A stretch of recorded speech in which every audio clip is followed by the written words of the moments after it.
Bismillahirrahmanirrahim. Assalamualaikum warahmatullahi wabarakatuh. Alhamdulillahirabbil alamin wa bihi nasta'inu ala umuri dunya waddin wassalatu wassalamu ala asrafil anbiya'i wal mursalin sayyidina wa maulana Muhammad sallallahu alaihi wasallam wa ala alihi wa sahbihi ajmain amma ba'du. Segala puji hanya milik Allah Subhanahu wa Ta'ala yang telah menganugerahkan rahmat dan limpahan kasih sayangnya kepada kita semua, dan alhamdulillah kita semua bisa berkumpul kembali di kajian rutin hari Rabu. Salawat beserta salam semoga tercurah limpahkan kepada baginda besar Nabi Muhammad SAW, kepada keluarganya yang mulia, kepada para sahabat, kepada para tabi'in, dan kita umatnya semoga mendapatkan syafaat kelak dari beliau. Amin amin ya rabbal alamin. Selamat datang kepada Pak Ustadz, selamat datang kepada sahabat-sahabat semua peserta kajian. Tema kajian pagi ini yaitu memaknai Isra Mi'raj dalam kehidupan masa kini, dan akan dimoderatori oleh sahabat kita semua, Teh Dini. Kepada Teh Dini dipersilahkan. Baik, alhamdulillah. Terima kasih Teh Desi. Assalamualaikum warahmatullahi wabarakatuh semuanya. Assalamualaikum kepada Pak Ustadz juga yang selalu senantiasa mengisi kajian kita, dan juga selamat bergabung kepada semuanya. Kita memilih tema Isra Mi'raj karena insya Allah kalau tidak salah Sabtu ini ya kita akan memperingati hari Isra Mi'raj ya, tanggal 18 Februari ya kalau tidak salah. Kita semua tahu mungkin ya sebagai umat Islam dari kita kecil kita sudah diperingatkan mengenai sejarah juga. Isra Mi'raj itu adalah bagian dari perjalanan Nabi Muhammad dalam waktu satu malam. Peristiwa itu juga merupakan peristiwa di mana Nabi Muhammad mendapatkan wahyu untuk menjalankan sholat 5 waktu. Kemudian juga sebagai pengobat rasa sedih beliau dari Allah Subhanahu wa Ta'ala, karena pada saat itu beliau sedang berduka atas kehilangannya paman dan juga istri tercintanya. Perjalanan Isra Mi'raj juga runtunan peristiwa perjalanan Nabi Muhammad dari Mekah ke Masjidil Aqsa di Yerusalem hingga perjalanan ke langit ketujuh atau Sidratul Muntaha, di mana juga katanya beliau di situ juga kalau tidak salah ya mengikuti juga perjalanan-perjalanan nabi-nabi sebelumnya. Nah, tapi supaya kita lebih jelas lagi peristiwanya, karena tidak ada salahnya kita mengulang kembali sejarah, karena sejarah adalah merupakan pembelajaran hidup. Kita langsung saja dengarkan kajiannya dari Ustadz Aib. Mangga Pak Ustadz Aib. Bismillahirrahmanirrahim. Assalamualaikum warahmatullahi wabarakatuh. Alhamdulillahi rabbil alamin. Assalatu wassalamu ala sayyidina Muhammadin wa ala alihi wa sahbihi ajma'in. Raditu billahi rabba wa bil islami dina wa bi Muhammadin nabiyya wa rasula. Allahumma inna nas'aluka ilman nafi'a wa rizqan tayyiba wa amalan taqabbalan wa shifaan min kulli da'in wa saqamin bi rahmatika ya arhamar rahimin. Allahumma anfa'na bima 'allamtana wa 'allimna ma yanfa'una warzuqna 'ilman yanfa'una wa zidna 'ilman nafi'a. Subhanaka la 'ilma lana illa ma 'allamtana innaka antal 'alimul hakim. Jamaah sekalian, sahabat semua, teteh-teteh, ibu-ibu yang dirahmati Allah, kita senantiasa bersyukur kepada Allah Subhanahu wa Ta'ala atas berbagai limpahan nikmat dan keberkahan. Mudah-mudahan kita semua senantiasa sehat walafiat, dan kita berdoa dan saling mendoakan mudah-mudahan saudara, sahabat kita, tetangga, keluarga, atau siapapun, terkhusus jamaah majelis pengajian Perantis dan keluarga, senantiasa sehat walafiat, dan siapapun yang sakit, mudah-mudahan Allah berikan kesembuhan dan kesabaran. Al-Fatihah. Bismillahirrahmanirrahim. Alhamdulillahi rabbil alamin. Iyyaka na'budu wa iyyaka nasta'in. Ihdinas siratal siratal ladzina an'amta 'alaihim ghairil maghdubi 'alaihim waladdallin. Baik jemaah sekalian, teteh-teteh, ibu-ibu yang dirahmati Allah, insya Allah kita akan sama-sama mengkaji dalam kesempatan ini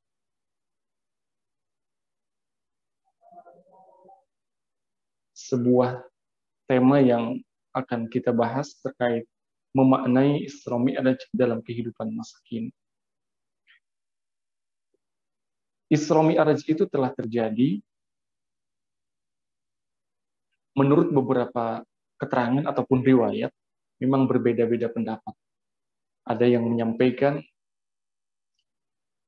di tahun kelima dari kenabian, dan juga ada yang berpendapat tahun ke-10 dari kenabian pada tanggal 27 Rajab. Maka pendapat ini yang diikuti ataupun yang disampaikan oleh Al-Mansufuri dalam kitab sejarah Ar-Rahiqul Maktum. Ya, maka kita memperingati Isra Mi'raj ataupun di bulan Rajab, maka sering disebut dengan Rajaban, bukan Rajab, karena memang di bulan Rajab tanggal 27 Rajab.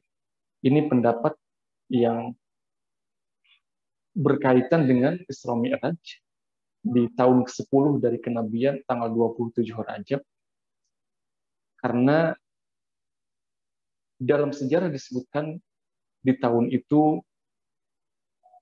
bertepatan dengan meninggalnya Siti Khadijah sebagai istri tercinta baginda Rasul Muhammad SAW. Tadi pun di awal telah disampaikan sebagai prolog bahwa perjalanan Isra Mi'raj ini adalah salah satunya adalah sebagai penghibur kepada Kanjeng Nabi Muhammad SAW, karena di tahun itu disebut dengan Amul Huzni, tahun kesedihan, karena orang yang beliau sayangi, orang yang beliau cintai, istrinya dan juga pamannya yang senantiasa membackup dalam perjuangannya, meninggal di tahun itu. Maka tahun ke-10 dari kenabian terjadilah Isra dan Mi'raj baginda Rasul Muhammad SAW. Jamaah sekalian, tete-tete, ibu-ibu yang dirahmati Allah, bahwa telah terjadi dan disebutkan di dalam Al-Quran, sebagaimana dalam surat Al-Isra yang senantiasa kita dengar, dan ketika sering mendengar, insya Allah ya, tidak asing lagi dan banyak yang sudah hafal di antara kita ayat pertama di surat Al-Isra itu ataupun surat Bani Israil. Ya, ini berkaitan dengan peristiwa Isra dan Mi'raj. Isra Nabi Muhammad SAW. Ya, terdiri dari dua kata memang, Isra dan Mi'raj. Isra itu artinya perjalanan, kalau Mi'raj artinya naik. Jadi berjalan dari Masjidil Haram ke Masjidil Aqsa, dari Makkah ke Yerusalem, Palestina, kemudian Mi'raj, naik melewati beberapa langit sampai ke langit ke-7, dan terakhirnya adalah disebut Sidratul Muntaha, tempat yang paling tinggi. Makanya menarik, ada sebuah buku itu, ya, terpesona di Sidratul Muntaha. Bagaimana digambarkan di dalam buku itu bahwa kejadian Isra Mi'raj ya, dikaitkan dengan bagaimana sayang, karena memang secara perhitungan sekarang ya itu tidak mungkin ya ketika dikaitkan dengan pemikiran, dengan akal. Maka nanti kita akan melihat bagaimana manusia kondisi ketika itu ya menerima terkait dengan peristiwa Isra Mi'raj. Ya, jadi ini peristiwa telah terjadi, diabadikan di dalam Al-Quran, disebutkan Isra. Ya. Kemudian bagaimana kita yang hidup di zaman sekarang ataupun masa kini, gitu kan? Ya, maka bagaimana kita memaknai Isra Mi'raj dalam kehidupan kita konteks sekarang ini? Ya, telah terjadi di masa lalu, dan tentunya terkait dengan kehidupan masa kini, kita bisa mengambil banyak hikmah pelajaran atas berbagai kejadian yang terjadi di masa lalu. Jamaah sekalian, tete-tete, ibu-ibu yang dirahmati Allah, sahabat semuanya, Isra Mi'raj itu adalah peristiwa penting dan penuh makna, dan harus diterima dengan keimanan dan kebersihan hati. Nah, maka kejadian yang luar biasa ini mengundang kontroversi. Ya. Setidaknya ada 3 kelompok orang yang menanggapi Isra Mi'raj ini. Ya. Isra itu kan perjalanan tadi dari Masjidil Haram ke Masjidil Aqsa, kemudian Mi'raj naik. Nah, jadi ada orang ataupun ada kelompok, ada golongan yang tidak percaya sama sekali, bahkan menganggap baginda Rasul ketika itu adalah orang yang gila. Ya. Walaupun sudah disampaikan berbagai bukti-bukti, ya tetap mereka tidak percaya. Inilah orang-orang yang ingkar, orang kafir, tidak percaya, bahkan menganggap baginda Rasul sebagai orang yang gila. Ya. Kemudian yang kedua ada kelompok, ada orang yang ragu-ragu. Ya. Sebagian kaum muslimin ketika itu yang imannya belum kuat. Ya. Juga banyak dari golongan orang kafir Quraisy. Kemudian golongan yang ketiga adalah orang yang percaya seutuhnya. Bahkan dari kejadian ini, kita mengenal ada sahabat yang diberi gelar orang yang membenarkan, yaitu Abu Bakar As-Siddiq. Ya, karena membenarkan peristiwa itu tanpa banyak berpikir. Inilah terkait dengan kejadian yang luar biasa, kejadian yang penting dan penuh makna ini, ya diterima dengan kebersihan hati, dengan keimanan. Maka kita tentunya sebagai orang yang beriman percaya akan kejadian Isra dan Mi'raj baginda Rasul Muhammad SAW. Nah, maka ibu-ibu teteh-teteh senantiasa membaca Al-Quran. Ya, ini adalah bagian daripada kita kebersihan hati terkait dengan keimanan. Ya. Karena orang yang qalbunya suci, bersih hatinya, dia tidak akan pernah kenyang dengan Al-Quran. Maka bersyukur setiap saat, ya, ketika di pengajian, majlis taklim ini mungkin setiap pekan diawali dengan tilawah Al-Quran. Ini tanda hati orang yang beriman, orang yang membacanya itu adalah suci dan bersih. Karena orang yang qalbunya suci tidak akan pernah kenyang, puas dengan Al-Quran. Lau tahuratil qulub lama syabi'at minal Quran. Mungkin kalau terhadap makanan jasmani, ya kita makan, ada kenyangnya. Tetapi dengan Al-Quran ketika ada kebersihan hati, ya, kita akan senantiasa berinteraksi, membaca kepada Al-Quran Al-Karim. Nah, jamaah sekalian, teteh-teteh, ibu-ibu yang dirahmati Allah, Isra Mi'raj itu adalah bukti Allah menyayangi kepada hambanya, yaitu kanjeng Nabi Muhammad SAW. Dan tentunya untuk banyak pelajaran hikmah kepada umatnya kita. Ya, tadi di tahun itu adalah dikenal dengan tahun kesedihan. Ya, karena memang kita rasakan ketika banyak masalah, ada kesedihan, ya salah satu obatnya adalah dengan bepergian, dengan jalan-jalan, refreshing, bukan piknik, gitu kan. Nah, ini digambarkan bagaimana ketika kita banyak masalah, ya ada kalanya masalah itu bisa tuntas dengan kita jalan-jalan, ya kan. Bagaimana Isra, perjalanan itu kan bagian daripada ya perjalanan, jalan-jalan. Ya. Dan Mi'raj juga naik ke atas. Gitu kan. Nah, ini bukti Allah Subhanahu wa taala menyayangi hamba-Nya.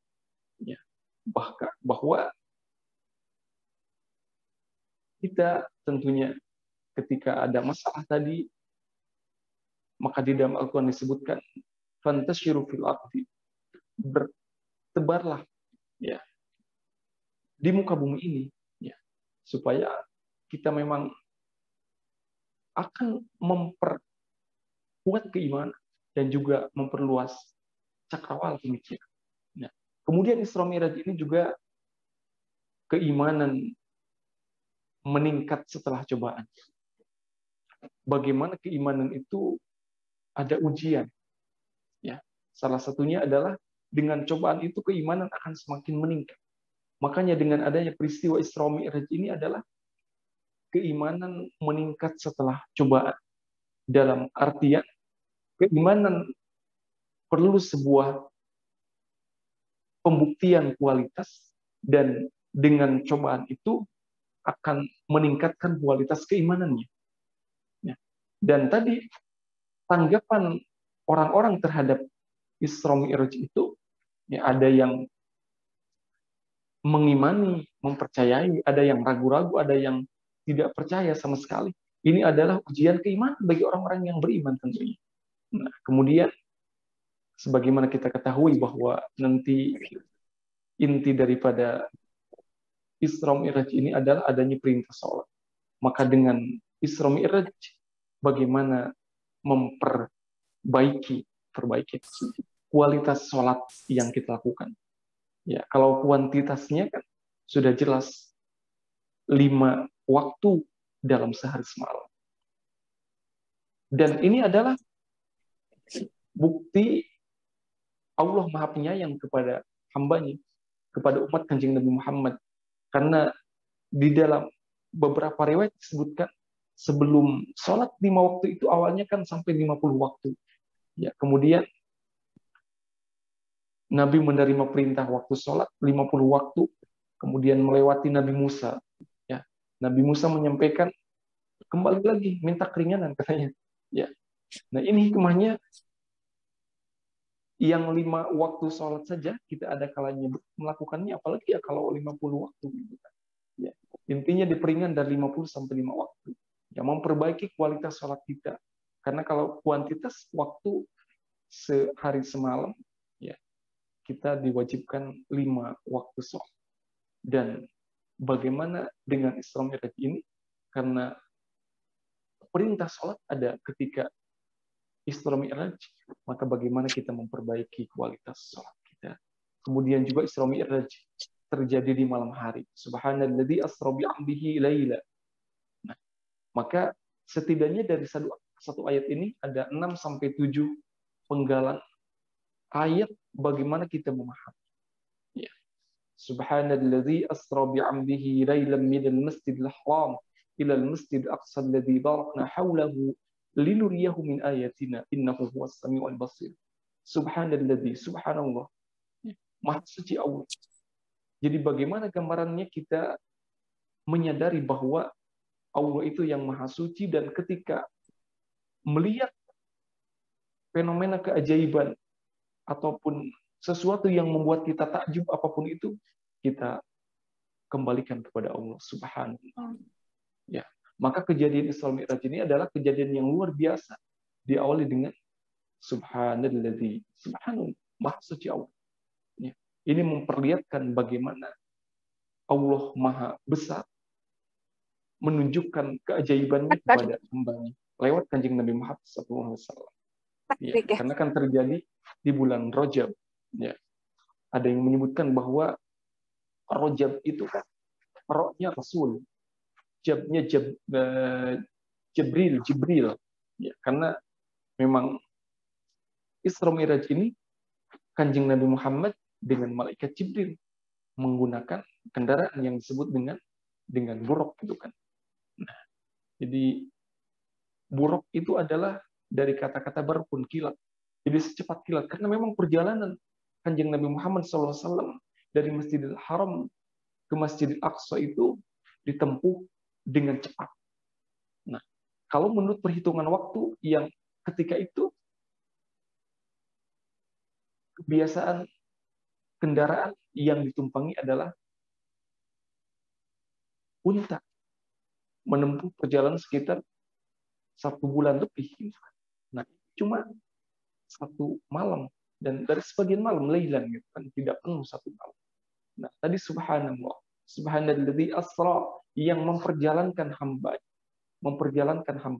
Jadi Allah yang memperjalankan Kanjeng Nabi Muhammad SAW. Subhanalladzi asra bi'abdihi, terhadap hambanya, yaitu Kanjeng Nabi Muhammad. Ya, kalau memperjalankan ya bagaimana kehendak Allah. Sama halnya dengan bagaimana ada segolongan semut, ya. Kemudian sekelompok semut itu, ada satu semut yang bercerita, wahai teman-temanku semut, bukan, saya telah berjalan hari ini ya, dari Indonesia ke Prancis. Ya, teman-teman semut ini pasti nggak percaya. Berjalan dari Indonesia ke Prancis gitu kan. Semut. Nah, padahal kita tahu ya, semut itu berjalannya lambat dibandingkan dengan manusia, gitu kan. Nah, tetapi ternyata semut tersebut dia ikut ya, di salah satu teman kita ya, yang pergi dari Indonesia ke Prancis ya, di pesawat beberapa jam gitu kan. Nah, kalau ditempuh dengan perjalanan semut gitu kan, ya itu berapa lama gitu kan. Ya, makanya teman-teman semut itu tidak percaya ya, karena tidak beriman kepada cerita semut. Nah, bagaimana Kanjeng Nabi Muhammad SAW juga Asra diperjalankan oleh Allah. Maka kalau waktu ketika itu dari Masjidil Haram ke Masjidil Aqsa menempuh perjalanan sekitar 1 bulan, maka itu cuma sebagian malam. Ya. Lailan, sebagian malam. Sebentar. Nah, padahal jarak dihitung sekitar 1.500 kilo itu kan. Menempuh perjalanan sekitar 1,5 jam mungkin kalau pesawat itu. Ya. Nah, tetapi dengan menggunakan kendaraan kilat, bar pun itu kan, kecepatan cahaya sampai 300.000 per sekon, ya maka mungkin itu kan. Nah, bagaimana Allah Subhanahu wa taala memperjalankan hambanya bi'ahdihi lailan sebagian malam. Maka ini terjadi di malam hari. Minal Masjidil Haram ila Masjidil Aqsa. Dari Masjidil Haram ke Masjidil Aqsa. Terjadi di malam hari. Pelajaran bagi kitanya adalah kenapa di malam hari? Ya, mungkin kalau dikaitkan dengan siang hari, menurut sebagian penelitian kan ada, kalau siang hari ada matahari. Ketika matahari beradu menyengat kepada kulit manusia, ya kan, itu membahayakan. Ya, dari kejauhan aja kan kita menjemur pakaian di siang hari itu kan, di bawah teriknya sinar matahari. Tetapi subhanallah, sinar matahari itu membuat kering pakaian, tetapi tidak membuat kulit kita melepuh gitu kan. Ya, inilah kekuasaan Allah itu kan, lewat sinar matahari. Ya, tidak siang hari, malam hari. Karena malam hari kan kita lebih ada, makanya ada sholat malam. Ya, yang tidak bisa digantikan di siang hari. Ya, maka kita melihat di sini bahwa lailan terjadi di malam hari, bagaimana kita akan lebih dekat kepada Allah itu bisa menggunakan momen malam hari atau sholat malam. Nah, kemudian mempercayai kekuasaan Allah. Linuriyahu min ayatina alladzi barakna haulahu. Allah yang menjaga perjalanan itu. Allah yang memberikan keberkahan. Linuriyahu min ayatina, untuk memperlihatkan tanda-tanda kekuasaan. Innahu huwas samiul basir. Allah Maha mendengar dan Maha melihat. Ya. Ini adalah semuanya bentuk kekuasaan Allah Subhanahu wa taala. Jamaah sekalian, tete-tete, ibu-ibu yang dirahmati Allah, bagaimana kita memaknai Isra Mi'raj ini? Ya, Isra Mi'raj.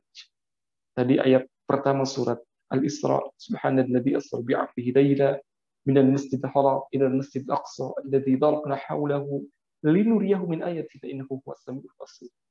Minal masjidil haram ila al-masjidil aqsa, dari masjid ke masjid. Masjid sebagai basis pergerakan, ibadah, pendidikan, dakwah, sosial, ekonomi. Dan sekarang alhamdulillah masjid semakin bagus-bagus, semakin besar-besar. Ya, dan ini adalah tantangan bagaimana kita memakmurkan masjid.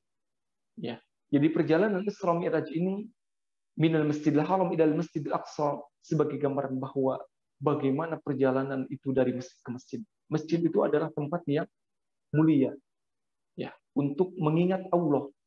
Jadi bagaimana di dalam kehidupan kita konteks masa kini adalah minal masjid idal masjid, masjid sebagai basis pergerakan. Kita senantiasa ingat kepada Allah. Karena di masjid itu adalah tempat sholat. Dan sholat itu adalah untuk mengingat Allah. Wa aqimus sholata lidzikri. Di dalam surat Toha itu kan. Dirikanlah sholat untuk mengingatku, kata Allah. Jadi perjalanan Isra Mi'raj ini hakikatnya adalah mengingatkan kepada kita bagaimana kita senantiasa ingat kepada Allah. Kan tadi juga diawali dengan subhanalladzi, subhanallah. Allah yang maha segala. Allah maha suci. Allah maha besar. Nah, jadi masjid adalah basis pergerakan, ibadah, pendidikan, dakwah, sosial, ekonomi, dan lain-lain. Itu adalah sebagai basis pergerakan. Maka untuk kembali kepada kejayaan Islam ini adalah kembali ke masjid. Masjid dijadikan sebagai basis pergerakan di dalam berbagai hal. Nah, kemudian juga orang yang beriman itu adalah orang yang memakmurkan masjid. Di dalam salah satu hadis disebutkan bahwa salah satu golongan yang Allah akan naungi nanti di hari kiamat. Di antara 7 golongan itu ketika waktu tidak ada naungan kecuali naungan Allah Subhanahu wa taala. Di sana digambarkan bahwa matahari yang 7 digambarkan bagaimana panasnya, ya, menyinari kepada manusia, ya satu saja kan. Sekarang di Indonesia terasa bagaimana siang hari itu panas sekali gitu kan, ya panas. Ya apalagi nanti di akhirat digambarkan seperti 7 matahari, ya hanya ada naungan Allah ketika itu. Dan di antara 7 golongan yang dinaungi adalah orang yang senantiasa hatinya tertaut ke masjid. Ya, di masjid itu ada apa? Ya, sholat, ada ibadah. Bagaimana kita ingat kepada Allah? Intinya adalah bagaimana senantiasa kondisi kita ingat kepada Allah Subhanahu wa taala. Jadi orang yang beriman, orang yang senantiasa memakmurkan masjid. Ya. Bagaimana pahala kebaikan orang yang membangun masjid kan. Ya. Nanti seperti membangun istana di surga. Nah, jadi bagaimana dari peristiwa Isra Mi'raj ini kita memaknainya dari masjid ke masjid senantiasa ingat kepada Allah. Kemudian masjid jadikan basis pergerakan di dalam berbagai hal untuk kemajuan dan peradaban kita. Kemudian orang yang beriman itu adalah orang yang senantiasa memakmurkan masjid. Ya, orang yang memakmurkan masjid dalam artian dengan kata lain itu adalah tandanya orang yang beriman. Maka di dalam surat At-Taubah ayat 18, A'udzubillahi minasyaitonir rajim. Innama ya'muru masajidallahi man amana billah wal yawmil akhir wa aqamas shalah wa ataz zakah wa lam yakhsha illa Allah fa 'asa ulaika an yakunu minal muhtadin. Isra Mi'raj itu adalah keimanan dan kemakmuran masjid. Sungguh orang yang memakmurkan masjid itu adalah man amana billahi wal yawmil akhir. Orang yang beriman kepada Allah, begitupun orang yang beriman kepada hari akhir. Wa iqamas shalah. Senantiasa mendirikan salat, ya, membayar, menunaikan zakat, dan tidak takut kecuali hanya kepada Allah. Ya, kepada apapun tidak takut hanya kecuali kepada Allah Subhanahu wa asa ulaika yakunu minal muhtadin. Mudah-mudahan mereka termasuk orang-orang yang mendapatkan petunjuk. Jadi gambar di sini orang yang memakmurkan masjid, tadi masjid terkait dengan Isra, ya dari masjid ke masjid itu adalah tandanya orang yang beriman. Beriman kepada Allah dan hari akhir, tetap melaksanakan sholat. Nah ini erat kaitannya sholat ini kan dengan peristiwa Isra Mi'raj. Ya, jadi bagaimana kita memaknai Isra Mi'raj masa kini ini, memperhatikan sholat kita, ya, secara kualitas dan juga kuantitas tentunya. Menunaikan zakat, ya, kemudian tidak takut kepada apapun kecuali kepada Allah Subhanahu wa taala. Ya. Jamaah sekalian, teteh-teteh, ibu-ibu yang dirahmati Allah, inti daripada Isra Mi'raj memang sholat, gitu kan. Jadi konteks kekinian bagaimana kita memperbaiki kualitas sholat kita. Karena sholat itu adalah disebutkan mi'rajnya naiknya seorang mukmin. Ketika baginda Rasul menerima perintah sholat ini adalah ketika mi'raj, ya, dari Masjidil Aqsa ke Sidratul Muntaha, ya. Dan sholat juga mi'rajnya kita sebagai seorang yang beriman. Maka di dalam hadis Muslim itu disebutkan aqrabu ma yakunul 'abdu min rabbih wa huwa sajid faqtiru ad-du'a. Keadaan yang paling dekat seorang hamba dari Rabb-nya, dari Allah Subhanahu wa taala, adalah ketika dia dalam keadaan sujud, dan sujud itu ada ketika sholat. Maka faqtiru ad-du'a, perbanyaklah di dalamnya berdoa. Jadi momen waktu mi'raj kita sebagai seorang mukmin adalah ketika sholat. Maka banyak berdoa, dan doa itu adalah tanda seorang hamba pasrah, hanya meminta, mengadukan segala sesuatunya kepada Allah SWT. Ya, bagaimana orang-orang terdahulu, orang-orang soleh, para nabi dan rasul, ketika diberikan ujian seberat apapun, semuanya mengadu kepada Allah SWT. Ini gambaran juga dengan kita semua. Ya, bagaimana Nabi Yakub itu ketika ujian beratnya adalah terpisahkan dengan anak yang sangat dicintainya, Nabi Yusuf. Ya, maka beliau menyerahkan semuanya kepada Allah. Bagaimana ujian yang berat, ya. Bagaimana seorang, ya, orang tua itu kan dipisahkan dari anak yang tercintai. Ya, kita para orang tua bagaimana punya rasa yang begitu cinta kepada anaknya ketika dipisahkan, ya. Walaupun sekarang, ya, lagi ramai kan child free, kan, ya. Nah, kita melihat dari sisi lain bahwa anak itu membuat kita bahagia, membuat kita ada amal jariah yang tidak terputus dengan doanya. Nah, maka anak itu sebenarnya salah satu wasilah kita mendapatkan kebahagiaan. Nah, maka bagaimana ketika Nabi Yakub ini terpisahkan dengan anak yang sangat dicintai, itu kan ujian yang berat. Ya, di Ciamis itu kan khususnya, atau mungkin di Indonesia mungkin kan akhir-akhir ini ada ramai dengan berita penculikan anak. Ya, penculikan anak, sampai ada edaran dari kepala dinas bukan kepada guru-guru di sekolah, kepada para sekolah untuk senantiasa mengawasi anak-anaknya karena ada beberapa kejadian. Ya. Nah, jadi marak penculikan anak, padahal termasuk ujian yang berat juga ketika orang tua dipisahkan dengan anaknya. Nah, ini terjadi kepada Nabi Yakub, yang ujian berat. Makanya Nabi Yakub menyerahkan semua urusan itu kepada Allah. Di dalam surat Yusuf itu kan ada qala innama ashku bathi wa huzni ila Allah wa a'lamu minallahi ma la ta'lam. Ya Allah, innama ashku bathi wa huzni ila Allah. Aku mengadukan semua kesedihan, semua penderitaan, semua keluh kesahku ini hanya kepadamu, ya Allah. Ashku bathi wa huzni, kesedihanku semuanya ila Allah, kepada. Nah, dan kita dekat kepada Allah adalah ketika sholat. Ya, ketika sujud, maka perbanyaklah berdoa.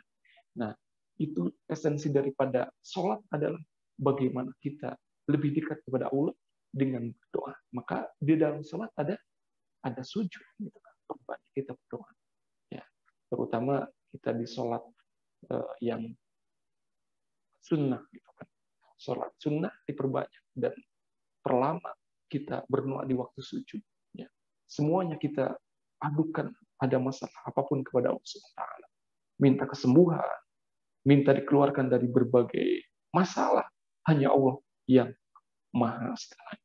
Jamaah sekalian, teteh-teteh, ibu-ibu yang dirahmati Allah, sebagaimana kita ketahui bahwa sholat adalah tolak ukur kualitas amal seseorang ditentukan oleh sholatnya. Ya.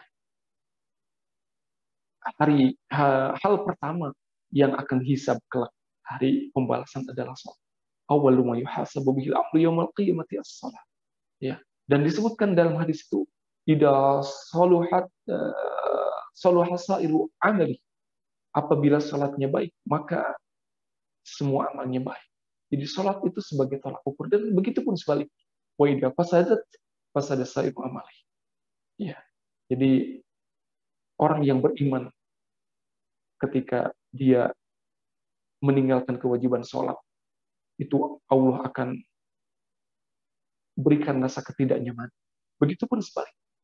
Ketika kita sebagai orang yang beriman melaksanakan sholat, selain kita memang melaksanakan perintah dari Allah, ya sebenarnya yang ketika kita melaksanakan perintah Allah, yang paling penting adalah untuk kebaikan kita, bukan untuk Allah.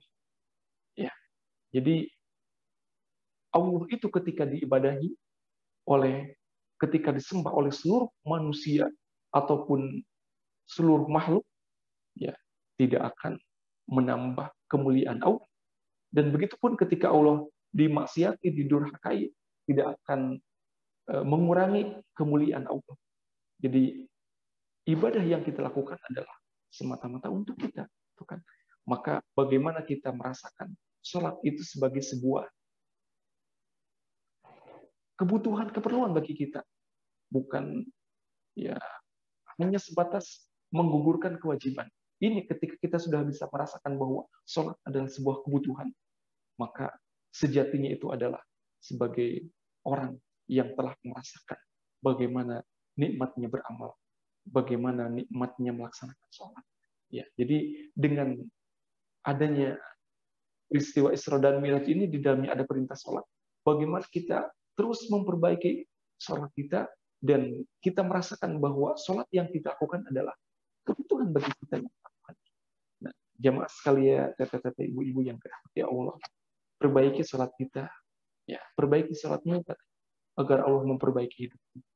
Dalam surat Al-Baqarah ayat 153, wahai orang-orang yang beriman, jadikanlah sholat dan sabar-sabar di sholat itu sebagai penolong. Ya ayyuhalladzina amanu ista'inu bis-sabri was-shalah. Ya, kita perbaiki sholat kita, maka Allah akan memperbaiki hidup kita.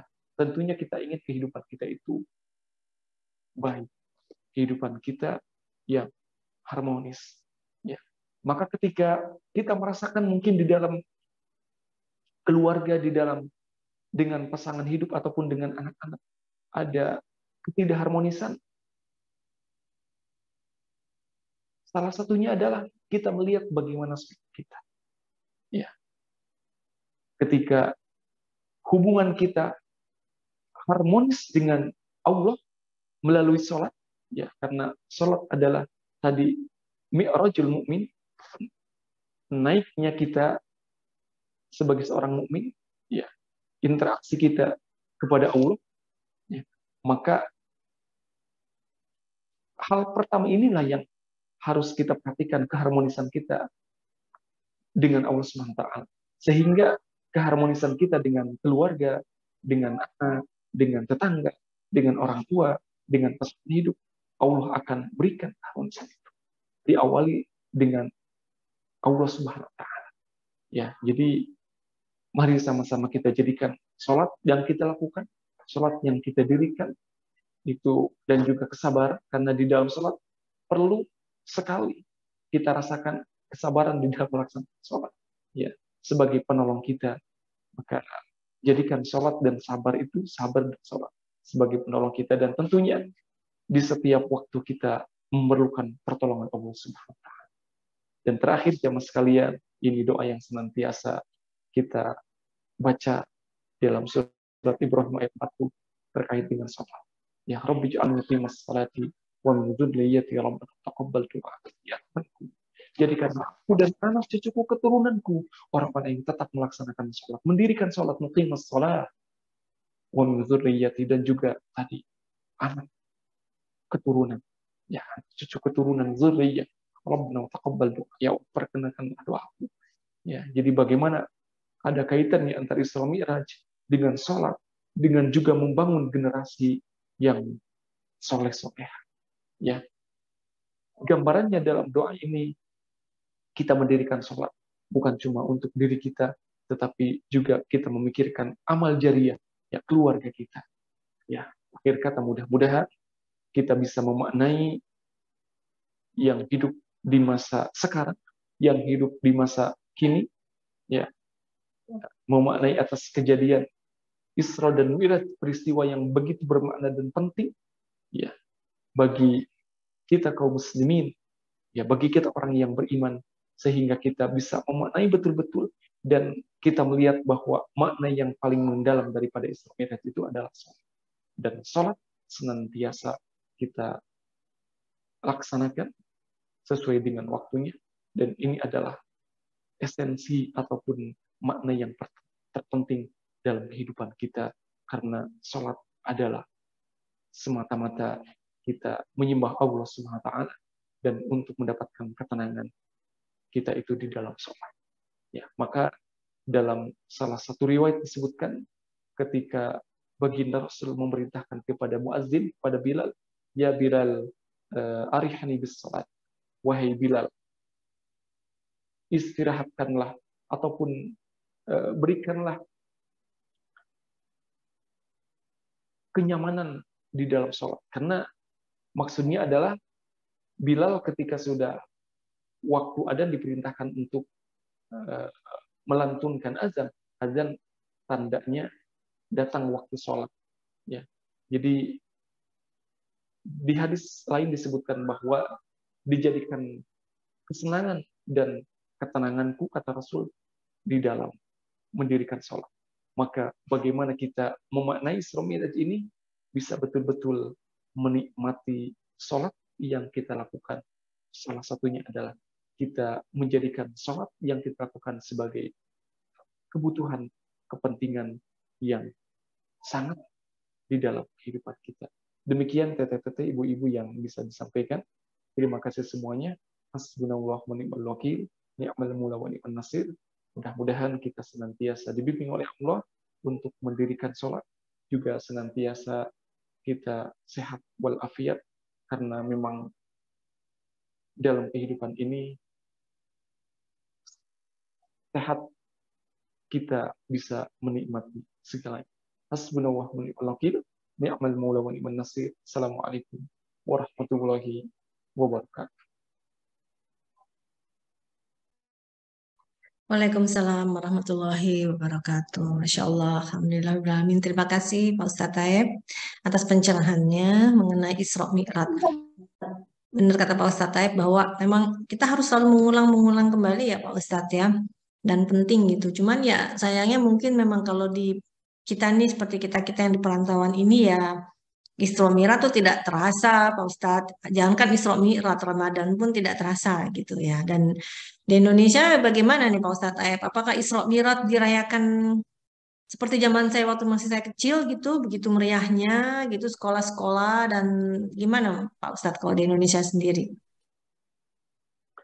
Iya, karena Isra Mi'raj ini kan di bulan Rajab ya Teh. Jadi memang dikenalnya di Indonesia dengan adanya Rajaban gitu kan. Karena momennya momen bulan Rajab.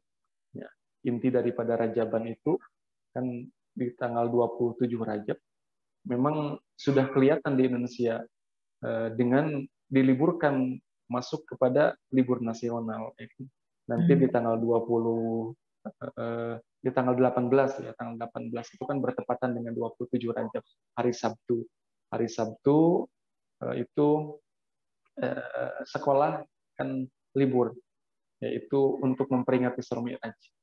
Nah, jadi tanggalnya tanggal merah. Jadi terlihat di sini memang ini adalah momen di salah satu bagaimana dari pemerintah itu kan meliburkan, intinya adalah untuk memperingati itu, dan Ya, kita pun di pesantren ya alhamdulillah para santri juga mengadakan peringatan ataupun memperingati Isra Mi'raj. Ya, nanti hari Sabtu juga bertepatan dengan ada majlis taklim gitu kan, kita isi dengan kebaikan-kebaikan, atau para santri juga memeriahkan dengan berbagai perlombaan yang sifatnya mereka memperlihatkan kemampuannya, juga nanti diakhiri dengan adanya hadiah kan, mereka berlomba-lomba dalam kebaikan dan juga termotivasi, karena inti daripada Isra Mi'raj kan itu. Jadi alhamdulillah ya di Indonesia ada Rajaban karena Isra Mi'raj di bulan Rajab, jadi ditandai dengan pemerintah meliburkan sekolah, ya maksudnya untuk diisi dengan kebaikan-kebaikan, memperingati itu. Ya mudah-mudahan aura semangat ini gitu kan terasa ke berbagai belahan daerah, ke berbagai negara, termasuk di Perancis mudah-mudahan. Enggak. Baik, nuhun Pak Ustadz. Baik, sebelum kita masuk ke tanya jawab, Mbak Berta ada pantun kah Mbak Berta? Ada Mbak Dini. Silakan kalau gitu Mbak Berta. Ya, Mbak Dini. Ini kenapa begini? Sebentar. Assalamualaikum warahmatullahi wabarakatuh. Waalaikumsalam warahmatullahi wabarakatuh. Ibadah umroh kenakan ihram, umroh bersih, kain ihram bersih, dicuci rinso. Nabi berangkat dari Masjidil Haram dalam satu malam ke Masjidil Aqsa. Korban gempa yang berguguran, Turki Suriah menanti dibantu. Isra Mi'raj tertulis dalam Quran, dalam surat Isra ayat 1. Ada yang bilang gempa rekayasa sebagai protes sampai ancaman. Peristiwa Isra Mi'raj yang luar biasa kita percayai dalam kebesaran iman. Musim semi di bulan April pasti datang terkadang telat. Nabi Muhammad ditemani Jibril menghadap Allah ditahkan sholat. Kebaikan dan hidayah kita kejar. Ibadah di dunia terdengar di angkasa. Dari Isra Mi'raj kita belajar Allah maha baik, maha perkasa. Korban nyawa, kehilangan rumah, korban tewas dan korban luka. Dari Isra Mi'raj memetik hikmah, Allah tak biarkan hamba berduka. Teh Susi yang hobi masak naik gunung, menyanyi di TikTok sambil menggerutu. Isra Mi'raj mengajar kita merenung, kuasa Allah tiada batas ruang waktu. Teh Susi bergaya membuat gregetan, bertiktok ceria ciptakan tawa. Isra Mi'raj tak sekedar peringatan, momentum penting tingkatkan takwa. Derita korban menyayat hati, korban tertimpa digali dicari. Isra Mi'raj akan diperingati, syukur dan nikmat perbaiki diri. Bencana alam adalah kuasanya, bantulah dengan penuh keikhlasannya. Surga neraka adalah nyata adanya. Rasulullah tercinta bermikrot melihatnya. Wassalamualaikum warahmatullahi wabarakatuh. Waalaikumsalam warahmatullahi wabarakatuh. Terima kasih Mbak Berta. Aduh, posisinya sayang udah nggak ada ya. Kalau ada pasti dia lagi terbang-terbang. Gitu. Karena jadi bukan mendadak ini nih. Oke, baik. Terima kasih Mbak Berta. Sudah ada pertanyaan masuk dari Teh Rini. Tapi Pak Ustadz saya ingin tanya sedikit nih pertanyaannya gini. Tadi Pak Ustadz bilang Isra Mi'raj itu juga berhubungan dengan apa sih namanya meningkatkan ibadah. Pak Ustadz juga tadi membicarakan mengenai masjid ya, bahwa harus meramaikan masjid sebagai tempat segalanya deh pokoknya istilahnya gitu Pak Ustadz. Nah, gimana nih Pak Ustadz buat kita ini yang dirantau ya Pak Ustadz? Kayaknya nggak usah yang dirantau deh Pak Ustadz. Saya lihat sendiri di masjid, para wanitanya pun juga sebenarnya kan jarang ya Pak Ustadz sebenarnya ke masjid. Wanita lebih senang sebenarnya lebih ke kumpul-kumpul istilahnya di rumah. Kalaupun mengadakan pengajian dan sebagainya juga rata-rata di rumah.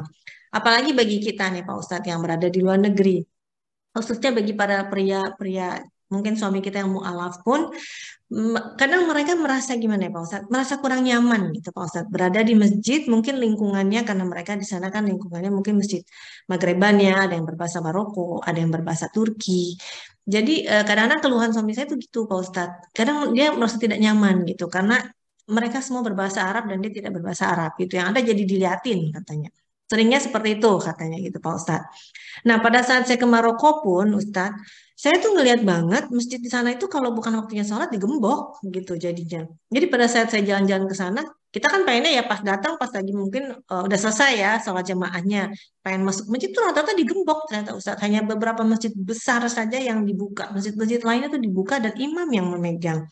Jadi gimana nih menurut Ustadz bahwa masjid itu harus kita ramaikan sebagai tempat mungkin berkumpul untuk musyawarah, untuk mendapatkan pendidikan dan sebagainya, tapi kenyataannya tidak seperti itu gitu Pak Ustadz. Dan bagaimana juga buat kami-kami yang berada di luar negeri ini, apakah kita cukup Ustadz sebenarnya bisa aja dengan berkumpul di rumah atau dengan cara Zoom seperti ini saling mendapatkan ilmu? Bagaimana menurut Pak Ustadz? Mohon Pak Ustadz. Ya, baik. Baik, terima kasih Teh. Baik, masjid ataupun masjid itu kan dari kata-kata sajadah ya, sujud. Ya, masjid itu artinya tempat sujud. Ya, walaupun di kita sering dibedakan kan, ada masjid, ada musola kan. Kalau masjid itu kan besar, kalau musola kecil itu kan. Itu dari segi penamaan. Masjid juga kan di Indonesia juga di beberapa ini disebutkan beberapa perbedaan dalam artian ada masjid tingkat kecamatan, ada masjid tingkat kabupaten gitu kan, ada tingkat provinsi. Ya, di Jawa Barat kan kemarin yang baru diresmikan itu kan Masjid Al-Jabar itu kan banyak pengunjungnya. Di sisi lain kita bahagia karena memang terlihat dengan megahnya besarnya masjid-masjid itu berarti ada kemajuan dan perhatian. Ya, tapi di sisi lain tantangan juga bagi kita. Bagaimana jangan sampai ada kesan bahwa di masjid tidak tertata kebersihannya ataupun kurang bersih. Itu kan jadi itu juga jadi apa ya, hal lain gitu kan. Nah, kalau secara bahasa memang masjid kan dari sujud, dari tempat bersujud. Nah, sujud itu tadi dalam sholat. Kemudian kalau musola kan dari kata-kata sholat, tempat sholat itu sama saja sebenarnya kalau secara ini. Nah, inti daripada masjid itu kan tempat sujud adalah bagiannya itu adalah tempat kebaikan, ya tempat kebaikan. Dan memang kalau kita melihat sejarah gitu kan, yang pertama dibangun Kanjeng Nabi ketika hijrah itu adalah membangun masjid dan mempersaudarakan. Ya, kenapa masjid? Karena tempat beribadah harapannya adalah di masjid itu adalah tempat kebaikan.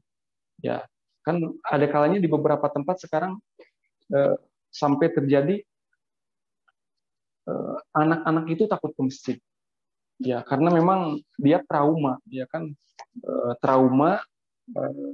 Jadi bagaimana sekarang kita membuat kita itu nyaman berada di masjid, ya, nyaman berada di masjid. Kalau lihat hadis tadi adalah yang bahasa Sundanya kan cumantel ataupun apa bahasa Indonesianya, bahasa Arabnya kan ta'aluk ataupun senantiasa terpaut gitu kan, terpaut ke masjid. Intinya masjid tempat kebaikan. Kita ingat terus kepada kebaikan. Ketika akan melakukan hal-hal yang tidak baik gitu kan, ingat kepada Allah yang itu kan Baitullah, itu kan masjid itu masjid yang ada di Ka'bah gitu kan, Baitullah gitu kan. Jadi inti daripada itu adalah tempat kebaikan, karena memang di masjid itu adalah tempat ibadah, tempat kebaikan. Nah, bagaimana halnya dengan ya tadi ya, dan memang terjadi di Indonesia pun ada beberapa tempat yang masjid itu ya jadi kesannya menyeramkan gitu kan.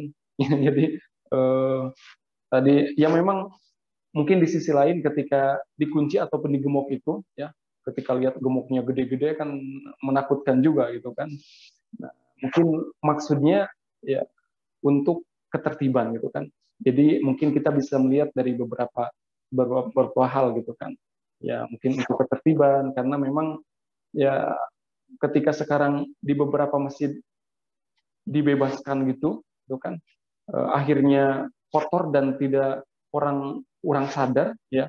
Mungkin saya kira terkait penguncian, jadi bisa dilihat dari beberapa hal gitu kan.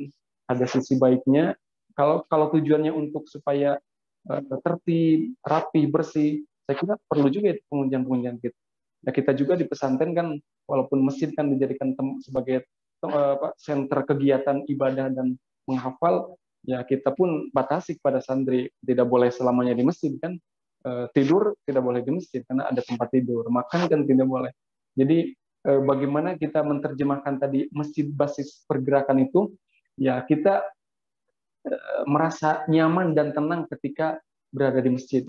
Ya mungkin ya kita pun agak apalagi mungkin di Perancis ya bisa dirasakan gitu kan. Di Indonesia saja gitu kan, di tempat-tempat yang taruhlah supermarket gitu kan, tempat yang banyak orang gitu kan, itu rata-rata ya masjidnya kan disimpan di pinggir ataupun tidak seindah tempat jualan gitu kan, ataupun kecil supermarket yang segitu gedenya, tempat ibadahnya ya mungkin kan banyak latar belakangnya, mungkin yang punyanya kan bukan orang Islam, ataupun ya saya melihat bagaimana ya masjid ini ya dari segi itunya saja, kalau orang Islam ataupun orang yang beriman yang punyanya tempat-tempat seperti tadi, itu dijadikan apa ya, wasilah untuk kebaikan ya, masjidnya diperhatikan ataupun ya akses untuk beribadahnya, karena banyak juga ketika orang yang berkunjung ke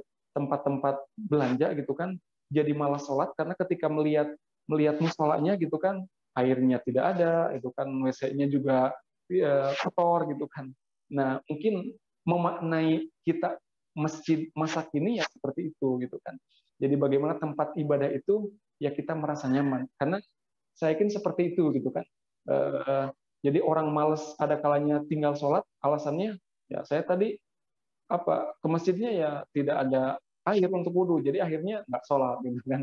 Jadi bagaimana kita bisa membuat nyaman gitu kan ketika berada. Inti daripada masjid saya melihat adalah kita dekat kepada Allah gitu kan. Ya memang ada keterangan lain kan, masjid ataupun tempat sholat terbaik bagi wanita kan itu di rumahnya memang itu kan. Ini melihat dari kalau takut terjadi fitnah gitu kan. Nah jadi intinya adalah saya melihat sholatnya itu kan sholat. Jadi bagaimana kita senantiasa, karena kalau berbicara tentang sholat kan ini dimanapun bisa, bukan cuma di masjid. Tetapi kenapa ketika ayat tadi disebutkan orang-orang yang memakmurkan masjid itu adalah tandanya orang yang beriman, karena di sisi lain mungkin ada orang yang ya tadi ya dia membangun tempat bukan untuk ibadah ya megah sekali, tetapi untuk beribadah ya kurang diperhatikan. Ya, jadi ya mudah-mudahan kita semua senantiasa tercantel kalau bahasa sananya kan, senantiasa ingat kepada tempat kebaikan ya pasti. Minimal mungkin ketika kita lagi jalan-jalan ya lihat masjid itu ingat sholat lah minimal gitu. Baik Ustadz, Alhamdulillah cukup jelas Ustadz. Memang Islam itu kan nyaman, mudah, ya, tapi tidak boleh digampangkan gitu ya Ustadz ya istilahnya. Alhamdulillah. Langsung ke Teh Rini di Jerman. Mangga Teh Rini, kamu bertanya langsung silakan.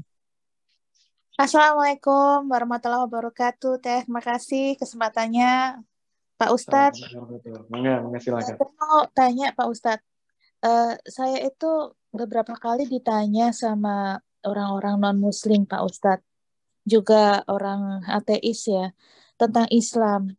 Tapi ketika saya sudah mencoba menerangkan dengan sebaik mungkin, dengan pengetahuan yang saya tahu, ujung-ujungnya itu mereka ngeyel dan bertanya dengan pertanyaan-pertanyaan ini, misalnya Pak Ustadz ya, tentang babi aja ya. Kan mereka tanya tuh kenapa orang Islam tuh nggak makan babi. Terus saya jelaskan kan, ya karena itu dilarang di Al-Quran. Terus mereka ngeyelnya lagi tuh gini, saya juga orang beragama, saya orang Kristen gitu. Terus saya juga bilang, loh di Bible kamu itu sebetulnya babi juga dilarang. Saya tunjukkan tuh Pak Ustadz ayat-ayat di Bible mereka itu bahwa makan babi dilarang. Terus nanti ujungnya ngeyel lagi Pak Ustadz. Nenek moyang saya dari dulu makan babi, saya juga makan babi. Terus orang yang kuat, sering mendaki Gunung Himalaya beberapa kali dan selalu selamat, itu juga pemakan babi. Jadi nggak terbukti dong kata-kata di Quran itu. Saya nggak percaya Quran, kenapa nggak boleh makan babi. Toh saya sampai sekarang juga sehat-sehat saja. Bahkan saya juga cari Pak Ustadz misalnya di website ilmiah begitu ya. Menurut penelitian para dokter tuh, bahkan ini dokter Amerika neliti, babi itu nggak bagus dimakan Pak Ustadz, karena sistem pencernaan di babi itu tidak seperti hewan-hewan lain. Jadi mencerna makannya itu terlalu cepat, karena terlalu cepat maka antara nutrisi dan racun tuh saling bercampur gitu di dalam tubuh babi itu. Jadi dagingnya itu sebenarnya tidak sehat untuk dikonsumsi. Jadi intinya itu selalu ngeyel. Terus tentang poligami juga begitu. Mereka kritik Islam itu kok mempromosikan pernikahan, pria-pria boleh menikahi beberapa wanita. Loh saya bilang, sebetulnya Islam tuh loh satu-satunya, Al-Quran tuh satu-satunya kitab yang justru membatasi poligami. Karena kalau kita bicara sejarah, bahkan di Eropa dulu, raja-raja Eropa dulu itu menikahi banyak sekali wanita dan tak terbatas, tidak jelas istri-istri mereka itu, dan hak-hak mereka juga tidak dilindungi. Sebetulnya justru Quran itu justru membatasi, satu-satunya agama yang membatasi poligami. Karena nggak ada agama satupun di dunia ini, tak ada satupun kitab suci di dunia ini tuh yang justru membatasi berapa banyak pria-pria itu boleh menikahi perempuan-perempuan ini. Terus saya juga bicara tentang sekarang lebih suka mana, berselingkuh sama poligami, yaitu kan merupakan pilihan masing-masing. Dan sebetulnya kalau bicara tentang ayat, sebetulnya tentang poligami misalnya, sudah jelas Allah mengatakan bila tidak sanggup berbuat adil lebih baik satu saja. Seperti itu saya mengatakan. Terus mereka argumennya begini Ustaz, kenapa harus 4? Kenapa tidak 6? Kenapa tidak 7? Jadi intinya tuh mereka ngejar terus, ngeyel Ustaz. Ini bagaimana menghadapi pertanyaan-pertanyaan seperti ini Pak Ustadz? Terima kasih Pak Ustadz. Baik, terima kasih Mbak Erni dari Jerman ya. Sehat Iya, selalu betul. semuanya. Amin. Baik, terima kasih pertanyaannya. Saya coba menanggapi hal yang tadi terkait orang-orang yang ngeyel ya. Di dalam Al-Quran memang itu digambarkan orang-orang yang ngeyel itu ya, ada dalam surat Al-Baqarah kan, ketika disuruh menyembelih sapi gitu kan, bertanya, sebenarnya orang yang ngeyel itu dia mempersulit diri sebenarnya, diri itu kan, mempersulit diri.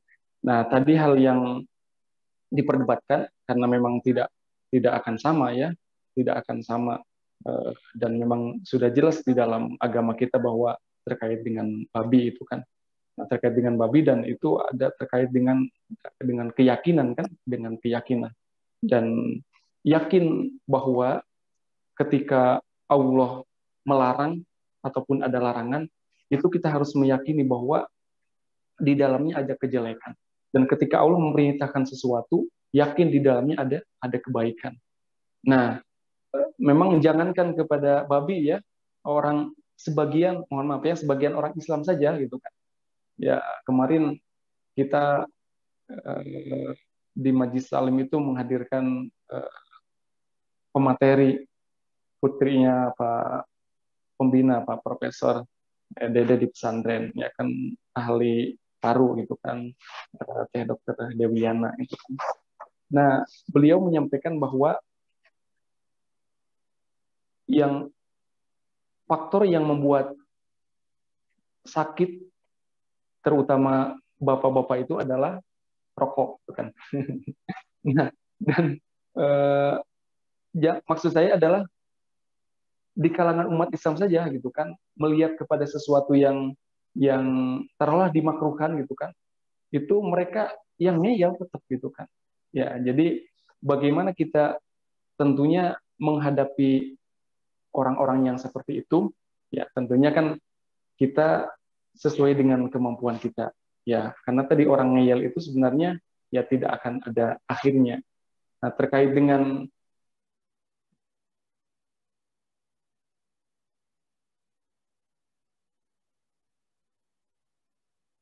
Halo, Mbak Dini. Ya, kayaknya Ustadznya ada sedikit masalah nih ya. Saya pikir internet saya. Ustadz? Pak Ustadznya keluar dulu, mungkin terputus. Nah, masuk lagi. Ya, Pak Ustadz, Terputus ya. enggak Ya, dilanjutkan. terputus ya.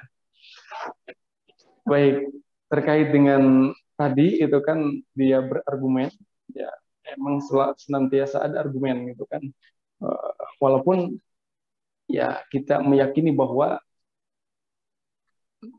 daging yang tadi yang disebutkan gitu kan dari beberapa penelitian itu kan bahwa madaratnya lebih banyak ataupun menimbulkan yang tidak baik kepada organ kita gitu kan.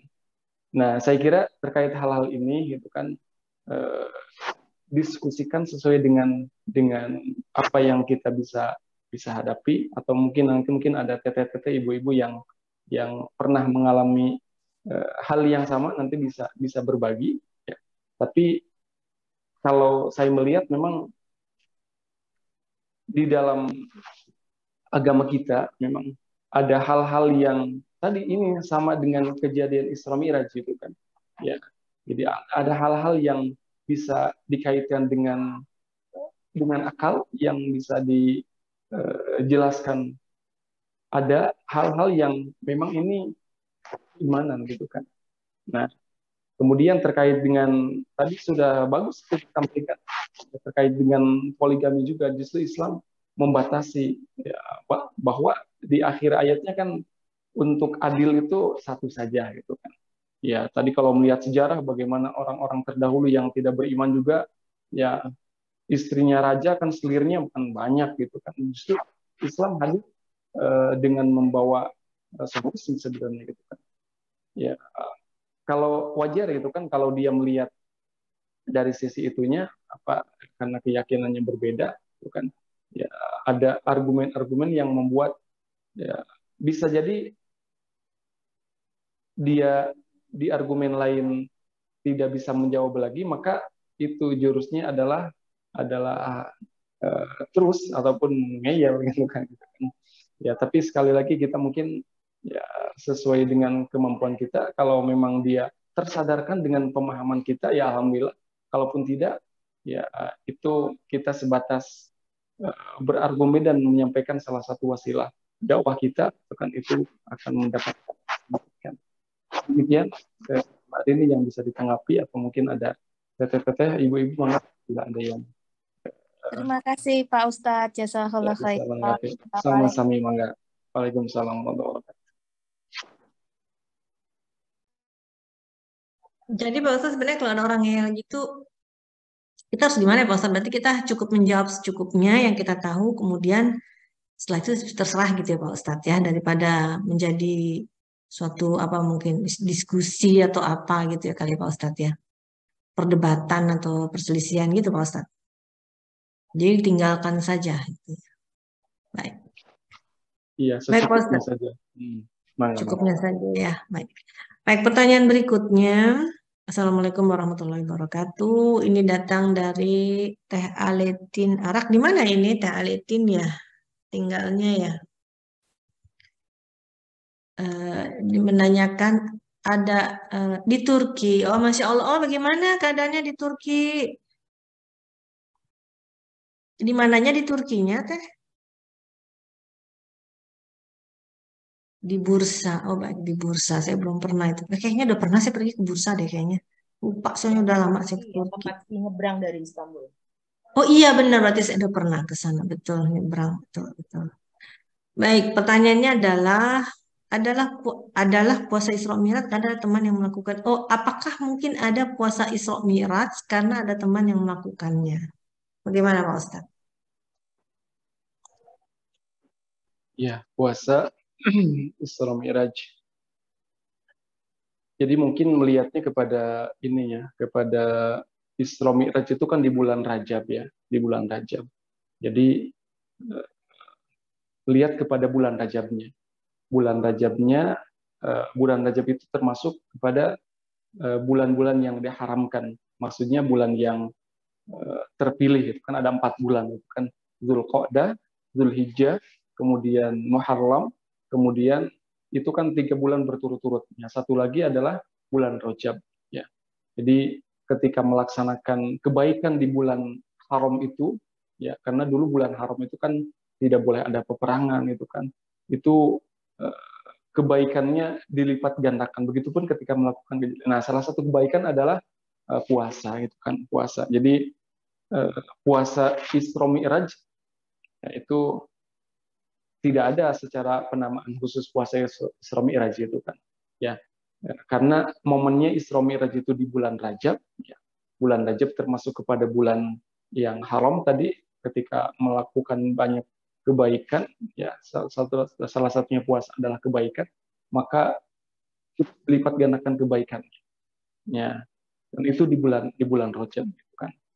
Nah, bisa kalau secara khusus memang ya ini terkait dengan puasa Rajab juga kan, keterangan-keterangan banyak yang meneliti. Jadi dalam artian, tapi untuk lebih selamatnya, saya kira di bulan Rajab bisa puasa sunnah yang biasa dilakukan aja di hari Senin, Kamis gitu kan. Ya. Jadi setahu kita kalau penamaan khusus puasa Isra Mi'raj memang tidak ada, ya. Ini mungkin melihatnya kepada Isra Mi'raj di bulan Rajab. Bulan Rajab termasuk kepada tadi Ashhurul Hurum, 4 bulan yang istimewa gitu kan. Maka ketika kita banyak melakukan kebaikan, salah satunya puasa sunnah di bulan Rajab, itu kan banyak keistimewaannya, ya. Itu bisa dilakukan, kan puasa sunnah banyak, ada Senin Kamis, ada puasa 3 hari di pertengahan bulan, 13, 14, 15 di bulan Hijriyah gitu kan. Nah, begitu, jadi terkait dengan puasa di bulan ini. Jadi momennya adalah momen bulan Rajab adalah bulan yang istimewa, termasuk pada 4 bulan yang diistimewakan di dalam Al-Quran disebutkan. Demikian. Baik, semoga cukup jelas ya. Pak Ustadz tadi menyinggung mengenai Rajab nih, saya jadi mau colek sedikit Pak Ustadz mengenai puasa Rajab, Pak Ustadz. Karena kan kemarin rame nih, kita juga nggak sempat membahas ya kemarin mengenai puasa Rajab. Katanya kan ada hadis palsu yang menyatakan bahwa puasa Rajab itu dulu nih Pak Ustadz kan terkenal sekali ya kalau puasa, saya lupa tanggal berapa dapat pahalanya 7 kali lipat atau apa gitu ya Pak Ustadz ya, terus mendapatkan surga kalau kita puasa sekian maka kita apa sih bebas dari neraka, masuk surga, pokoknya macam-macam deh Pak Ustadz. Nah, menurut Pak Ustadz sendiri gimana sih sebenarnya mengenai hadis puasa Rajab itu? Makasih Pak Ustadz.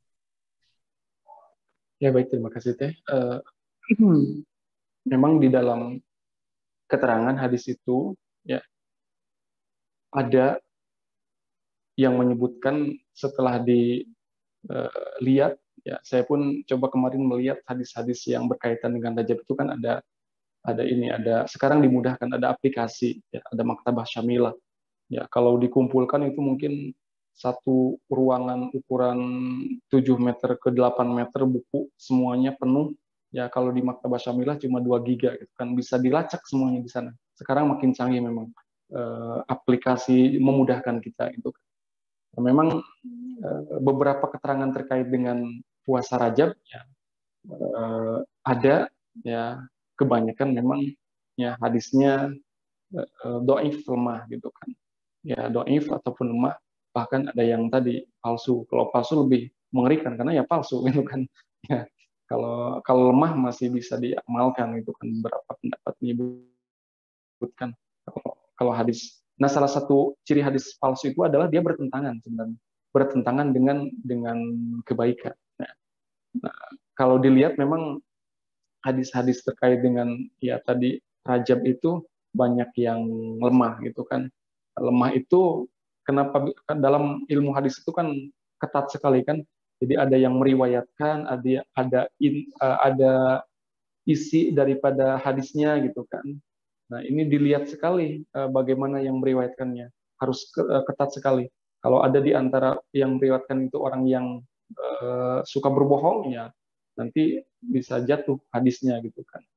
Nah, bagaimana kita melihat bahwa Islam ini begitu ketat dan begitu terpelihara gitu kan, ajaran Islam ini gitu kan, tidak sembarangan sebenarnya gitu kan. Bagaimana keilmuan juga, Al-Qur'an juga sama gitu kan. Bagaimana diwariskan dari dulu Nabi, kemudian kepada para sahabat, dan kepada para ulama, dan kepada kita. Nah, kalau bertentangan dengan inti kebaikan, ya itu bisa dipastikan palsu. Nah, tetapi memang terkait dengan keterangan-keterangan puasa itu, siapa yang, kan ada salah satunya adalah yang berpuasa itu kan dia nanti mendapatkan kebaikan berapa tahun gitu kan. Ya, itu kan secara ini sebenarnya baik gitu kan. Tapi kalau ditelaah sebenarnya ada yang bertentangannya. Maksudnya dia nanti berpikir, ya udah puasa Rajab saja, nanti Ramadan nggak usah, kan sudah dapat pahala kemarin gitu kan. Nah itu maksudnya yang bertentangannya gitu kan. Di sisi lain memang ya ini cermat sekali bagaimana para ulama melihat gitu kan. Jadi di sisi lain sepertinya bagus, tetapi setelah diteliti dari berbagai hal, oh ini ada ketidakcocokannya itu. Karena ada yang berpikir tadi, kalau puasa tanggal ini bulan Rajab pahalanya sama dengan ini gitu kan, berapa ratus kali lipat. Nanti orang akan berpikir, ya saya nanti nggak usah puasa Ramadan, padahal Ramadan kan wajib itu kan, karena sudah dapat, belum tentu juga padahal puasanya diterima itu kan. Nah itu seperti itu. Jadi memang melihatnya dari segi bagaimana bulan Rajab ini adalah bulan yang istimewa tadi ya, karena termasuk kepada Ashhurul Hurum, bulan-bulan yang istimewa yang disebutkan. Dan kalau saya pendapatnya adalah ya kita seperti puasa, sudah puasa sunnah yang biasa dilakukan aja. Kalau terbiasa Senin Kamis kan itu puasa sunnah Rasul gitu kan, bisa dilaksanakan. Kebetulan kalau tanggal 1 Rajab kemarin kan itu hari apa ya, kalau tidak hari Senin, hari Kamis gitu kan. Jadi pas gitu kan. Ya, kita ke momen itunya aja gitu kan, supaya lebih selamat gitu kan. Jadi untuk lebih hati-hatinya ya, bisa puasa yang Senin Kamis, puasa sunnahnya. Ketika puasa Senin Kamis dilakukan di bulan Rajab, tadi bulan Rajab adalah istimewa, ya nanti semakin banyak kebaikan itu kan. Itu yang kita ketahui terkait dengan amalan di bulan Rajab. Sebenarnya tidak ada amalan khusus sih sebenarnya. Ya karena amalan-amalan yang biasa kita lakukan pun ketika dilakukan itu menjadi istimewa gitu kan. Ya kan amalan istimewa kan yang biasa kita lakukan sholat gitu kan. Ya tidak ada khusus sholat di bulan Rajab. Ya, sholat yang wajib ya itu yang kita lakukan, zuhur, asal, maghrib, isya, subuh. Yang sunnahnya ya perbanyak waktu duha, mungkin kan waktu tahajud. Ya kita perlu ada kebutuhan hajat, bisa sholat hajat gitu kan. Ya sebenarnya ibadah-ibadah yang itu aja yang diperhatikan gitu kan.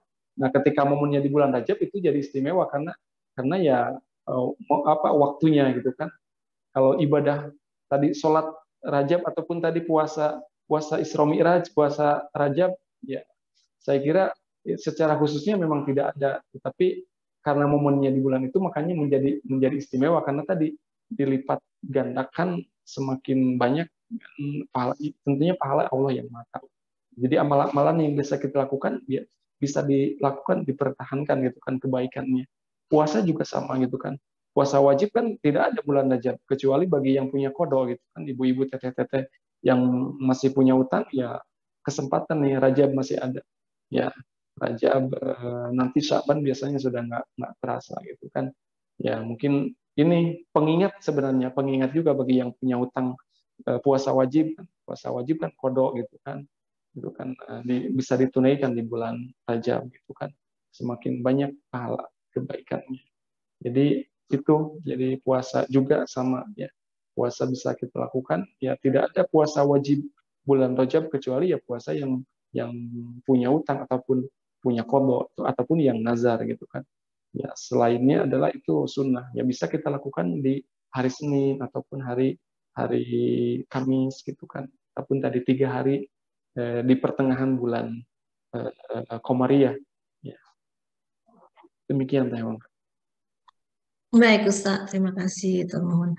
Pak Ustadz, tadi Pak Ustadz menerangkan sedikit mengenai keajaiban juga ya. Saya mau tanya sedikit Pak Ustadz mengenai sholat tahajud nih kan berhubungan juga dengan Isra Mi'raj mengenai sholat ya Pak Ustadz. Itu ada keajaibannya nggak sih Pak Ustadz kalau kita selalu rutin mengerjakan sholat tahajud itu Pak Ustadz? Karena saya mendengar salah satu ulama menyatakan bahwa lakukanlah ini sholat tahajud selama 40 hari, maka Anda akan melihat perubahan gitu kan, apa sih dalam segala hal gitu loh Pak Ustadz. Sementara kan saya tahu di keluarga kami nih sholat tahajud dari dulu gitu loh Pak Ustadz istilahnya gitu kan. Jadi buat Alhamdulillah. kami mungkin udah sebagai suatu yang biasa aja gitu melakukan apa namanya sholat tahajud tanpa mungkin kami sadari bahwa rezeki sebenarnya mungkin rezeki dan kebaikan sudah ada. Tapi bagaimana memotivasi orang-orang nih Pak Ustadz supaya memulai sholat tahajudnya dan benarkah Pak Ustadz kalau kita orang yang mungkin yang tadinya anggot-anggotan gitu mengerjakan sholat tahajud, 40 hari mengerjakan sholat tahajud secara berturut-turut akan terjadi perubahan. Nah, bagaimana menurut Pak Ustadz? Nuhun Pak Ustadz. Ya, baik. Terima kasih, Teh. Ya, sholat tahajud itu adalah sholat yang istimewa, sholat sunat yang istimewa. Ya, jadi urutannya, kalau sholat yang wajib itu kan sholat fardu, zuhur, asar, maghrib, isya, subuh. Nah, sholat-sholat sunnah selain itu kan sholat sunnah. Sholat sunnah itu kan banyak. Ada yang dinamakan sholat sunnah rawatib. Rawatib itu yang mengiringi sholat fardu. Dan disebut dengan sebelumnya ataupun setelahnya. Bahasa Arabnya kan qobliyah sama ba'diyah. Kalau di waktu duha, sholat duha. Di waktu malam, ya disebut sholat tahajud ataupun qiyamul lail. Ya semuanya memiliki keistimewaan, itu kan terkait dengan waktunya. Nah, terkhusus memang sholat tahajud, ya. Tadi kalau sudah terbiasa di keluarga, alhamdulillah, ya tentunya mendapatkan banyak kebaikan dan keberkahan insya Allah. Kan. Ya, jadi salah satunya adalah sholat tahajud itu ada di dalam surat Al-Isra, ya. Tadi Al-Isra kan ayat pertamanya tentang perjalanan, ya kan Isra Bani Israil. Nah, ini ayat tentang sholat tahajud, wa minal laili fatahajjad bihi nafilatan lak. Ya, jadi sholat tahajudlah, ya itu langsung dinamakan dengan tahajud, ya tahajud, sholat tahajud, wa minal laili, dan dari sebagian malam fatahajjad bihi, sholat tahajudlah. Ya, tidak selamanya, tidak sepanjang malam. Dalam surat Al-Muzammil itu disebutkan setengahnya malam ataupun sepertiga malam. Ya, kalau malam ngitungnya inna rabbaka ya'lamu annaka taqumu adna min thulutsay lail wa nisfah, sepertiganya atau setengahnya. Nah, malam itu taruhlah dari jam 6 maghrib, di Indonesia kan normalnya jam 6 taruhlah sampai jam 6 pagi itu kan, jam 6 pagi. Setengahnya berarti jam 12 gitu kan. Nah, sudah bisa sholat tahajud jam 14 ataupun sepertiganya. Sepertiga dari 6 itu kan 6 semuanya 12 jam ya. 12 jam dibagi sepertiga dibagi 3 berarti 4 jam. 7, 8, 9, 10 itu sepertiga pertama. Ya, sepertiga kedua ini di Indonesia ya, karena mungkin kalau di Prancis kan beda lagi jamnya. Kemudian biar lebih mudah 7, 8, 9, 10. Kemudian 11, 12, 1, 2. Nah, sepertiga malam terakhir itu istimewa karena dari jam 2 sampai subuh gitu kan. Ya sekitar jam 2, jam 2, jam 3 gitu kan, itu istimewa. Sepertiga malam terakhir. Nah, ini masih kedengaran ke suaranya? Halo? Masih bagus. Masih. Baik. Nah, terkait tahajud memang khusus.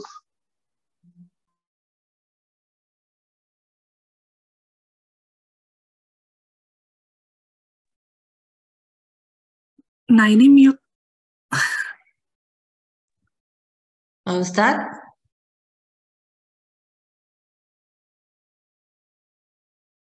Ya, halo Teh, punten deh. Barusan itu di luar ruangan ada anak-anak yang ini. Baik. Nah, terkait tahajud ya begitu istimewa ya. Jadi ini adalah sholat termasuk nafilah, sholat sunnah. Ya, karena dalam sebagian tafsir ini disebutkan kalau kepada Kanjeng Nabi kan itu wajib. Ya. Ini menandakan memang sholat tahajud ini istimewa. Ya. Kalau Kanjeng Nabi dulu diwajibkan. Bayang kalau kita diwajibkan kan jam 2, jam 3 subuh aja malas gitu kan. Ya ini salah satu, makanya di ayat ini disebutkan nafilatal, sholat sebagai sunnah gitu kan. Ya akhirnya kan kepada Kanjeng Nabi pun sunnah sama dengan pada umatnya gitu kan. Nafilatal. Nah ini ada 4 hal dalam sholat tahajud ini sebagai motivasi mungkin bagi kita, bagi saya pun gitu kan, supaya rajin. Salah satunya adalah asa ayyab asa rabbuka maqaman mahmuda. Mudah-mudahan dengan sholat tahajud yang dilaksanakan itu Allah akan mengangkat derajat. Jadi kalau di antara kita ingin derajatnya naik gitu kan di hadapan Allah, juga tentunya di hadapan manusia, karena ketika Allah itu menaikkan ya manusia mengikuti gitu kan. Gimana kalau Allah menaikkan ya tidak ada manusia yang bisa menurunkan. Begitupun sebaliknya gitu kan. Nah, asa ayyab asa rabbuka maqaman mahmuda, Allah akan angkat derajatnya gitu kan. Ya, akan angkat derajatnya. Maka siapa yang menginginkan derajat naik itu sholat tahajud. Langsung Allah yang mengangkat gitu kan. Ya, tanpa, kalau kita mungkin berpikir gimana caranya, tahapan-tahapannya, mungkin kalau ingin naik jabatan kan, jabatan juga kan berlevel kan, dari ada, kalau Allah sudah yang menaikkan udah itu urusan Allah ya. Kita tanpa mengetahui, tahu-tahu naik aja gitu kan. Nah, salah satunya adalah percepatan itu dengan sholat tahajud. Ya, kemudian itu istimewa sholat tahajud. Allah akan menaikkan derajat, dan semua kita pasti ingin naik derajatnya, karena otomatis yang derajat naik itu kan lebih gitu kan. Nah, terutama dalam kebaikan. Maqam mahmuda, tempat yang terpuji. Wa qur rabbi adkhilni mudkhala sidqin wa akhrijni mukhraja sidqin. Nah, ini doa bisa kita panjatkan kepada Allah dalam salat tahajud. Adkhilni mudkhala sidqin wa akhrijni mukhraja sidqin waj'alni min ladunka sultanan nasira. Ya, jadi ayat 80-nya. Jadi Allah akan memberikan jalan keluar, langsung Allah yang memberikan jalan keluar. Allah langsung yang menuduhkan gitu kan. Ya. Lewat apapun nanti kita tanpa mengetahuinya. Tahu-tahu Allah menunjukkan gitu kan. Ya. Ini waqul rabbi akhirni mudkhala sidqin wa akhrijni, jalan keluar ketika kita ingin jalan keluar yang terbaik ya dengan sholat tahajud. Ya, tadi dinaikkan derajatnya, kemudian Allah berikan jalan keluar mukhraja sidqin. Begitupun Allah gabungkan dengan orang-orang yang baik gitu kan. Adkhilni mudkhala sidqin wa akhrijni mukhraja sidqin waj'alni min ladunka sultanan nasira. Dan jadikanlah min ladunka, dari sisimu, sultanan nasira, penolong. Jadi Allah akan langsung tolong gitu kan. Ya. Jadi ada 4 keistimewaan memang bagi orang-orang yang senantiasa melaksanakan sholat tahajud tadi gitu kan. Jadi tentunya ini hal-hal ini yang kita inginkan, dan kenapa begitu hebat dampaknya, karena memang melaksanakannya banyak tantangan gitu kan. Salah satunya ya ngantuk gitu kan, berat gitu kan. Jadi sholat tahajud bagian daripada sholat sunnah, dan ini yang menurut para ulama memiliki posisi kedudukan yang istimewa setelah sholat fardu gitu kan. Ya, jadi kalau ibaratnya ada induk, ya induknya ataupun kepalanya sholat sunat itu adalah sholat sunat tahajud. Mudah-mudahan kita semua, teteh-teteh jamaah semua, Allah kuatkan untuk senantiasa mendawamkan, merutinkan sholat tahajud, karena begitu besar manfaatnya kebahagiaan bagi kita, dan di sisi lain juga tantangannya begitu besar juga gitu kan, terutama di musim dingin gitu kan. Tapi insya Allah teteh-teteh jamaah semuanya, ibu-ibu senantiasa rajin sholat tahajud insya Allah. Lagi insya Allah Pak Ustadz, insya Allah, amin amin. Pak Ustadz mau bertanya gini Pak Ustadz, mungkin saya gabungkan pertanyaan karena ada yang masuk juga di saya. Di Prancis itu subuhnya kan jam 7 pagi.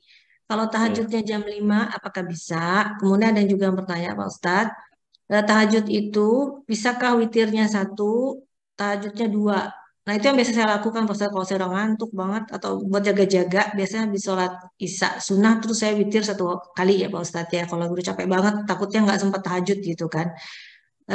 Kemudian tahajudnya 2 rakaat. Itu bisa apa enggak Pak Ustadz? Sekaligus tadi kalau subuhnya jam 7 pagi, bisakah tahajudnya jam 5 pagi?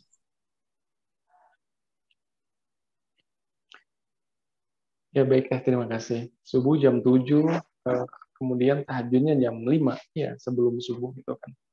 Kalau tidurnya di sana jam berapa berarti? Halo? Tidur tergantung sih Pak Ustadz. Kalau saya kan kalong ya jam 12 malam saya baru tidur gitu. Kalau yang lain saya kurang tahu. Mungkin jam 10 kayaknya ya kalau di sini. Iya, kalau subuhnya jam 7 berarti jam 5 ya, itu waktu yang pas sekali untuk tahajud gitu kan. Waktu yang penting tahajud itu tadi dihitungnya dari setengah malam dan tidur dulu tuh kan. Ya, tidur dulu. Ya, jadi walaupun beberapa jangan sampai tidak tidur semalaman ya. Walaupun itu ada yang menyatakan bisa, tapi lebih afdolnya setelah tidur. Jadi tidur dulu mungkin beberapa saat gitu kan, beberapa menit gitu kan. Kemudian nanti sholat itu namanya sholat tahajud. Ya, jadi kalau subuhnya jam 7, tahajudnya ya bisa sebelum jam 7 itu. Jam 6, jam 5, jam 4. Nah, kemudian kontennya satu lagi tadi kok jadi apa? Tahajudnya jadi witirnya 1 rakaat, Oh iya, sholatnya 2 rakaat. witir. Nah, witir itu artinya ganjil. Ya, ini ganjil yang rutin sholat witir di antara sahabat itu setelah Isya, ya dalam satu riwayat disebutkan Abu Bakar ataupun Umar, kan? Karena khawatir nanti subuhnya tidak keburu witir gitu kan. Jadi witir itu dilakukan hanya 1 kali dalam semalam. Ya, witir itu artinya ganjil minimal 1. Ya, usolli sunnatan rakaat witri kan. Niat saya sholat witir 1 rakaat. Ya, kalau 3 rakaat salah 1 rakaat. Jadi witir itu ganjil, bisa 1, bisa langsung 3 gitu kan. Nah, apabila ba'da Isya itu telah melaksanakan witir, maka nanti sebelum subuh tidak ada witir lagi. Karena kalau witir tambah witir jadi genap gitu kan. Jadi kalau malam sudah melaksanakan 3 ya, 3 kemudian sebelum subuh 3 kan 3 dengan 3 jadi 6 ya, jadi genap jadinya. Kalau malam setelah Isya itu sudah witir, maka sebelum subuh jangan witir lagi ya. Bisa melaksanakan 2, 4 gitu kan, silakan gitu kan. Pokoknya jangan witir. Ya. Jadi witir bisa silakan. Kalau kita berat untuk bangunnya ya bisa di setelah Isya. Kalau ternyata sebelum subuh itu suka bangun, enteng bangunnya, ya itu kesempatan bisa witir. Pokoknya diakhiri sholat malam itu dengan witir. Ya bisa setelah Isya, bisa setelah menjelang subuh gitu kan. Jadi jangan sampai ada witir 2 kali. Kalau witir 2 kali jadi genap. Kalau setelah Isya sudah, ya berarti sebelum subuh itu melaksanakan genap. Ya bisa 2, tambah lagi 4, gitu. Terkait dengan witir. Baik, Pak Ustadz. Terima kasih. Ya, Teddy ini juga saya biasanya witir habis Isya. Jadi habis Isya biar aman witir dulu, Pak Ustadz ya. Jadi nanti karena kejadian misalnya udah capek banget, tiba-tiba nggak kebangun gitu, Pak Ustadz ya. Tapi saya ingat cerita Pak Ustadz yang menyatakan bahwa ada orang yang susah sekali bangun untuk tahajud, akhirnya disarankan untuk witir gitu ya, Pak Ustadz. Ya, seperti itu. Baik, Pak Ustadz, ini mungkin pertanyaan terakhir karena waktunya juga datang dari Teh Alaitin lagi. Isra Mi'raj itu satu peristiwa atau 2 peristiwa yang digabungkan. Nah, bagaimana nih Pak Ustadz? Enggak, Pak Ustadz. Isra Mi'raj. Ya, baik, terima kasih. Itu kan 2 hal. Kalau Isra itu artinya perjalanan. Ya. Dalam ayatnya tadi subhanalladzi asra, maha suci Allah, maha suci yang zat Allah yang memperjalankan. Karena tadi yang memperjalankannya adalah Allah. Ya, memang dengan menggunakan kendaraan buruk gitu kan, kilat. Ya, karena kendaraannya buruk gitu kan. Ya, karena menurut perhitungan waktu itu ya nggak mungkin gitu kan. Perjalanan tercepat itu pakai tadi 1 bulan lebih gitu kan. Ini cuma beberapa waktu gitu kan. Ya, karena tadi kecepatan cahaya itu sampai 300.000 per sekon gitu kan. Ya, jadi ini kan yang menerima, tapi bisa, makanya sekarang kan modern gitu kan, bisa dikaitkan bagaimana antara keimanan juga dengan dihitung gitu kan, dengan kecepatan itu. Mungkin, intinya mungkin gitu kan. Makanya banyak orang yang beriman terkait dengan penghitungan ini gitu kan. Nah, jadi kalau Isra itu artinya perjalanan, sebagaimana di ayatnya. Subhanalladzi asra, yang memperjalankan hambanya, Kanjeng Nabi Muhammad, dari Masjidil Haram di Makkah ke Masjidil Aqsa di Palestina, Yerusalem. Ya kan? Perjalanan kalau ditempuh waktu itu, kalau menggunakan tadi kendaraan yang biasa, tercepat itu adalah unta 1 bulan. Ini cuma sebagian malam, lailan. Gitu kan. Nah, jadi Asra itu Isra itu dari kata-kata asra gitu kan. Isra artinya perjalanan. Allah yang memperjalankan. Isra Mi'raj. Kalau Isra artinya perjalanan, kalau Mi'raj artinya naik. Ya, tadi naiknya dari Masjidil Aqsa ke langit sampai ke yang tertinggi, namanya adalah Sidratul Muntaha gitu kan. Ya, itu Sidratul Muntaha ada ayatnya di dalam surat An-Najm, disebutkan ayat 1 sampai ayat 18. Ada di sana kata-kata inda sidratil muntaha indaha jannatul ma'wa. Ya, di sana ada dekat Sidratul Muntaha itu ada surga. Gitu. Makanya dalam Isra itu Nabi ditampakkan, Kanjeng Rasul itu bagaimana ada surga dan neraka. Itu bukan fiktif, karena Nabi itu melakukan Isra Mi'raj itu ya bukan cuma rohnya. Ini kan perdebatan juga, ada yang mengatakan cuma rohnya saja, ya ada yang mengatakan dengan jasadnya. Disebutkan bahwa ada yang menyaksikan ketika itu tempat tidurnya saja itu masih hangat gitu kan. Berarti ini menandakan memang dengan jasadnya, ya dengan jasadnya itu kan. Ya, jadi inda sidratil muntaha indaha jannatul ma'wa idjal sasidrat tamaysa mazaghal basar. Ada surat An-Najm, artinya bintang. An-Najm itu ayat 1 sampai 18, di sana disebutkan bagaimana perjalanan Mi'raj, naik gitu kan. Naik. Jadi naiknya kalau sekarang kan bisa naik itu ada apa tuh namanya? Ada Apollo, ada apa gitu kan. Ya kan? Ya itu gambaran bahwa ya orang yang ingin meneliti gitu kan sampai bisa naik menggunakan Apollo dengan kecepatan yang cepat itu kan. Nah, padahal dulu Nabi telah Mi'raj gitu kan menggunakan buraq itu. Ya, seperti apa proses naiknya, wallahu alam. Yang jelas itu kecepatan cahaya karena didampingi oleh malaikat Jibril gitu kan. Malaikat Jibril pemandunya gitu kan. Jadi tidak tersesat. Jadi Isra itu dari Masjidil Haram ke Masjidil Aqsa, ya dari Makkah ke Palestina gitu kan. Kemudian Mi'raj itu artinya naik dari Masjidil Aqsa ke tadi kan disebutkan di langit pertama itu bertemu dengan Nabi Adam, dan terakhir di langit ke-7 bertemu dengan Nabi Ibrahim gitu kan. Ada dengan Nabi Yusuf, dengan Nabi Musa gitu kan. Nah, jadi sampai ke langit ke-7 ya. Kemudian terakhirnya di Sidratul Muntaha, itu puncak tertinggi. Jadi Isra Mi'raj itu adalah perjalanan kemudian naik. Itu yang kita ketahui dari makna Isra Mi'raj. Jadi memang dua hal gitu kan. Perjalanan berarti kalau ini kalau datar itu namanya apa? Horizontal atau vertikal teh? Kalau datar itu vertikal ya. Horizontal. Ya. Horizontal ya. Horizontal dan vertikal gitu kan.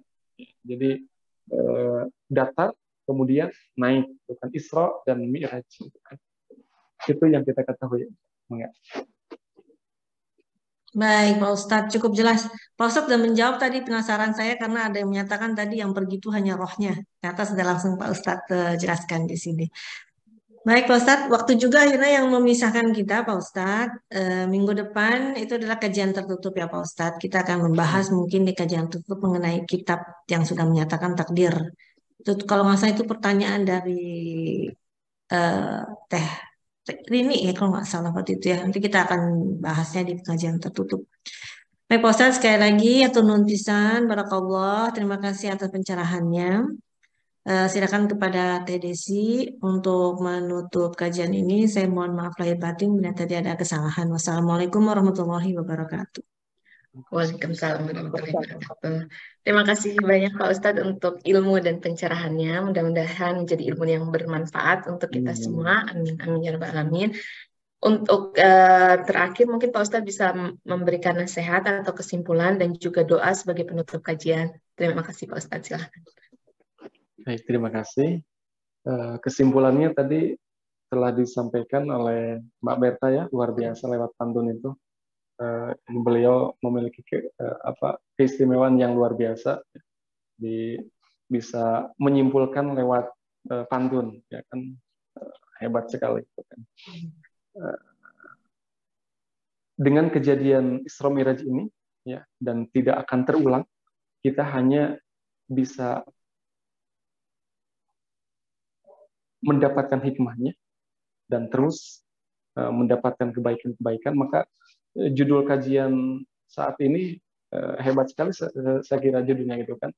Ya, jadi kejadiannya telah terjadi kan Isra Miraj, tetapi masa kini kita bisa memaknai. Ya, jadi salah satu makna yang terpentingnya adalah sholat tadi. Ya, mari kita sama-sama tingkatkan kualitas sholat kita. Ya, karena sholat itu bukan cuma masa lalu, ya masa kini dan masa depan kita senantiasa lakukan. Ya, jadi masa lalu, masa kini dan masa depan sholat adalah kewajiban bagi kita.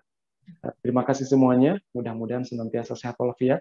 Dan tadi mungkin ada jamaah, keluarga, sahabat yang sakit. Tadi diawali ada perbincangan yang keluarganya yang sakit. Kita saling mendoakan. Mudah-mudahan semuanya senantiasa Allah berikan kesembuhan dan kesabaran. Allahumma salli ala habibina wa syafiina wa tahni amin ya rabbal alamin. Hamdan na'imin, hamdan syakirin, hamdan yafina wa yakfi mazid. Ya Rabbana lakal hamdu wa lakal syukru kama yanbaghi bi jalali wajhika wa 'azimi sultanik. Allahumma taqabbal minna ya Rabb innaka antas samiul 'alim wa tub 'alaina innaka antat tawwabur rahim. Allahumma hdina wahdi bina waj'alna sababan liman ihtada. Rabbi ij'alni muqimas salati wa min dhurriyyati. Rabbi ij'alni muqimas salati wa min dhurriyyati. Rabbana wa taqabbal du'a. Rabbana wa taqabbal du'a. Rabbana ighfir li wa li walidayya wa lil mu'minina yawma yaqumul hisab wa yawma yaqumul hisab. Allahumma rabbana atina min ladunka rahmah wa hayyi' lana min amrina rashada. Allahumma la tada' lana dhanban illa ghafartah. Ighfir dhunubana ya Rabb wa la hamman illa farajtah. Siapapun di antara kami yang mempunyai kegelisahan, kalau Engkau angkat ya Rabb. Wa la maridan illa syafaitah. Siapapun yang sakit, Engkau berikan kesembuhan ya Rabb yang Maha Penyembuh. Allahumma rabban nas adhibil basa ishfi anta syafi la syifa illa syifa'uk. Syifa'an la yughadiru saqama wa la hajatan min hawaiji dunya wal akhirah. Siapapun di antara kami yang mempunyai hajat, kebutuhan, keinginan dunia dan akhirat, Engkau mudahkan ya Rabb. Wa yassirtaha ya Rabbal alamin wa ya akramal akramin. Rabbana hab lana min azwajina wa dhurriyyatina qurrata a'yun waj'alna lil muttaqina imama. ربنا آتنا في الدنيا حسنة وفي الآخرة حسنة وقنا عذاب النار سبحان ربك رب العزة عما يصفون وسلام على المرسلين والحمد لله رب العالمين آمين ya Allah. Hatur nuhun, terima kasih semuanya. Saya pamit. Assalamualaikum warahmatullahi wabarakatuh. Waalaikumsalam warahmatullahi wabarakatuh. Terima kasih Pak Ustadz. Terima kasih Pak Ustadz. Terima kasih kepada sahabat-sahabat semua yang sudah hadir juga. Kita tutup kajian pagi ini dengan bacaan hamdalah bersama-sama. Alhamdulillahirabbil alamin dan juga doa kafaratul majelis. Subhanakallahumma wa bihamdika asyhadu an la ilaha illa anta astaghfiruka wa atubu ilaih. Amin ya rabbal alamin. Insyaallah sampai bertemu kembali di kajian berikutnya. Wassalamualaikum warahmatullahi wabarakatuh. Mohon maaf lahir dan batin.